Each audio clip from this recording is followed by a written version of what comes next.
ఈ భోజనం ఎప్పుడైతే ఇలా కూర్చొని తింటున్నామో చాలా ఎక్కువ అన్లిమిటెడ్గా వెళ్ళిపోతుంది. ఆ తర్వాత అది కూడా పోయింది. ఇప్పుడు నిలబడి తీసుకుంటాం మొదలుపెట్టాం. నిలబడి తీసుకుంటే నువ్వు ఎంత తింటే పైగా తిరుగుతూ ఉంటాం కదా, ఇటు అటు చక్కగా సర్దుకుంటుంది. నువ్వు ఇంత తినాల్సిన చోట ఇంత తినడానికి సరిపడే అకామిడేషన్ రావటం, నిజాన్ని సెల్ కెపాసిటీ ఇంతే ఉంటుంది. ఈ నిలబడి తినటం అనే బఫే వచ్చిన తర్వాత ఆడేదో పెట్టింది తినటం కాదు, మనకి ఏదైనా నచ్చింది పెట్టుకు తినటం అనే విధానం వచ్చి వాడు దాన్ని శుభ్రంగా పట్టుబట్టడం, కొంత వేస్టేజీ ఆడికి ఇష్టమైన తింటాడని పక్కన పెడితే అది అడ్వాంటేజ్ సైడు.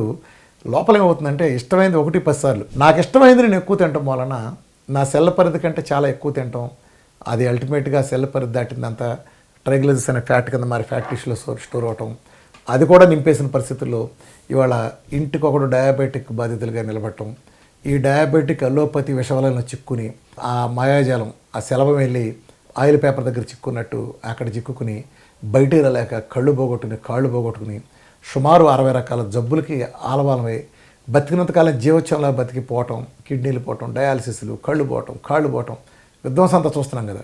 సో కింద కూర్చొని తినడానికి కనుక మనం అలవాటు చేసుకోగలిగితే భోజనం ఎంత తినడానికి నియంత్రణ అద్భుతం జరుగుతుంది. మీరు ఎవరైనా కావాలంటే ప్రయత్నించి చూడండి. మీకు ఈ డైటింగ్లు అది కూడా అవసరం, ఇదే సెల్ఫ్ డైటింగ్ లాగా ఉంటుంది. వీలైతే పీట మీద కూర్చొని కింద తినడానికి ట్రై చేయండి, ఇంకా బెటర్గా ఉంటుంది.